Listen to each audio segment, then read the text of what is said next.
must make it clear that we must press on. But let me give you a warning signal. It's difficult advice. And in some quarters it isn't too popular to say it. But I must say to you, as I said to you night after night, that as we develop our action program and continue with the urgency of the moment, let us recognize that violence is not the answer.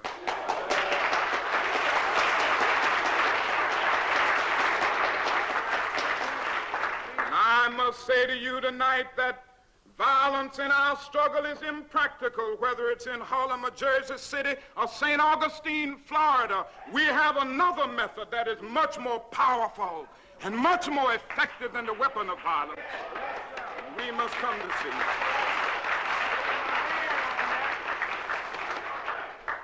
Another thing I want to say to you is that hate isn't our weapon either.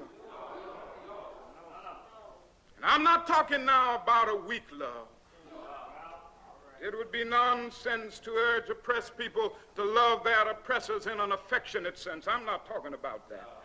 Too many people confuse the meaning of love when they go to criticizing the love ethic. I'm talking about a love that is so strong that it becomes a demanding love. I'm talking about a love that is so strong that it organizes itself into a mass movement and says somehow, I am my brother's keeper. And he's so wrong that I'm willing to suffer and die if necessary to get him right and to see that he's on the wrong road.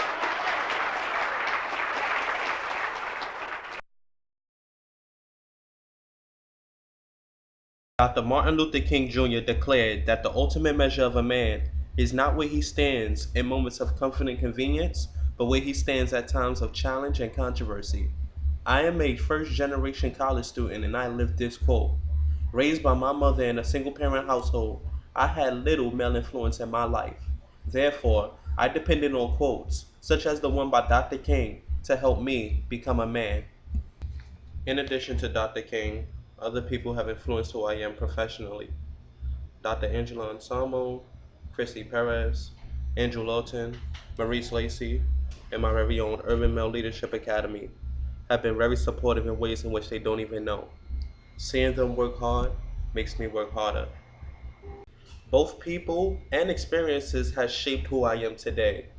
One experience in particular that has influenced who I am is summer semester 2010.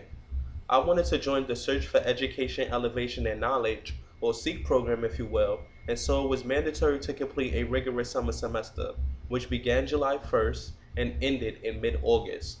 In addition to beginning my college life, I began my current job at Bed Bath & Beyond. In order to show how dedicated I was to not only the SEEK program, but to work as well, I attended school every day from 9 a.m. to 4 p.m. and then ran to work from 5 p.m. to 11 p.m. I repeated this routine daily.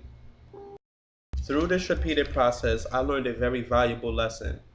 That lesson is how to cope with stress. Coping with stress plays an immense role in my college life overall. From networking with people in my desired field of human resource management in top corporations including JP Morgan Chase, Deutsche Bank, MetLife, and my very own Bed Bath & Beyond, to maintaining good grades, sustaining good work ethic at the job, and keeping up with family, friends, and most of all myself, is indeed taxing on the mind, body, and soul. However, I am thankful that I learned early in my college career how to manage and cope with the stresses of college. I learned how to utilize the library for studying to lighten my load at home, ask for help if needed, and schedule my hours at work around my school schedule, and not vice versa. Also, along with coping with stress, how to be a leader is another valuable lesson that I learned early on in my college career. Here's my philosophy. A leader has a multifaceted personality. This all-around personality enables them to adapt to any environment. Funny, serious, good, or bad. A leader can assimilate and thus successfully operate in these diverse settings. Another benefit for a leader who has a multifaceted personality is that they can cater to everyone in their team. A leader can take each member's strength and create a great project or presentation with the help of his or her teammates, as portrayed here in the photo with President Obama and his cabinet. Naturally, there may be periods when a leader will want to give up and abandon, all of what they or the team has accomplished because of the stress factor. However, what separates a leader from the others is that leaders continue to thrust forward along with their team through the flames until a diamond forms. This is what Dr. Martin Luther King Jr. has instilled in me with his quote, "The ultimate measure of a man is not where he stands in moments of comfort and convenience, but where he stands at times of challenge and controversy." I now have the ability to push through challenges, viewing them not as obstacles, but as opportunities towards a greater success. A leader can also invoke social change when necessary. However, to bring about this change, they should possess one or more of the seven C's conveyed in the book, Leadership for a Better World. One of the seven C's that I consider a strength is consciousness of self. When I facilitated the workshop Race, Power, and Privilege with Maurice Lacey and Andrew Lawton, I surely had to have a consciousness of self. Having been surrounded by people with PhDs and masters, I could have easily cracked under the pressure if I was not aware of what I had to offer. I have been through the program. I undergo forms of racism on a daily basis, and I know that my input has value. Because of this, I indeed survived the 2-day workshop. Conversely, one of the seven C's that I consider a challenge is common purpose. All of what is stated in the definition is fine, except the trust piece. I cannot trust everyone to do what is asked of them in a group. And those who have worked with me in the past know that I am not afraid to call you up, email you, Facebook, or tweet you with a goal of completing our group assignment. So as I move on throughout my college career and participate in more group activities, the more I will begin to trust. Hopefully that is. As we can see, there are some things that I am good at and some things that I need to work on. This can be said about my community as well. I believe that adults don't know enough about the competencies needed to excel in the workforce, and our youth don't know enough about how the economy affects them, especially in disadvantaged communities. I asked my younger cousin did he hear about the disaster that occurred in Japan just recently. He responded, "I don't care because it doesn't affect me." I told him that little does he know, but what happens in Japan has both an indirect and direct effect on him. From the cars he likes so much to the sneakers he buys every other day, it affects him. This is why I want to major in human resource management and minor in economics.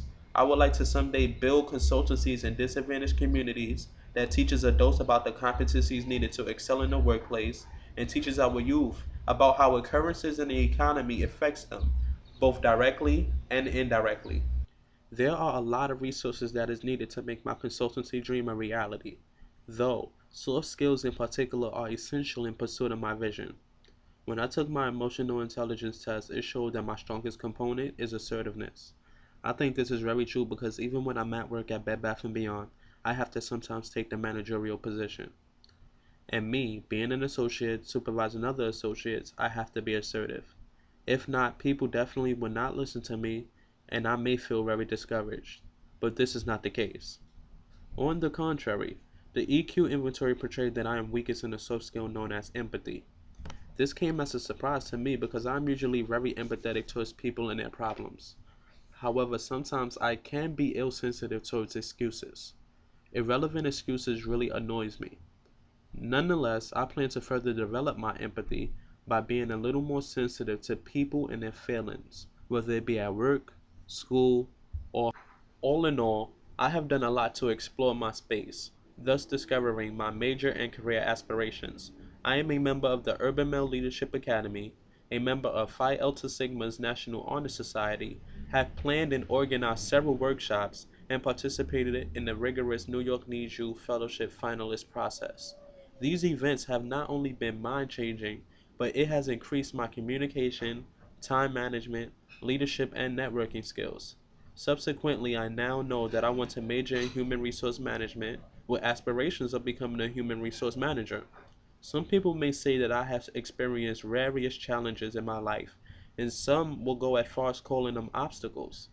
However, with the quote, "The ultimate measure of a man is not where he stands in moments of comfort and convenience, but where he stands at times of challenge and controversy," by Dr. Martin Luther King Jr. always in my mind, I no longer see challenges as obstacles, but rather as opportunities towards a greater success. Thank you.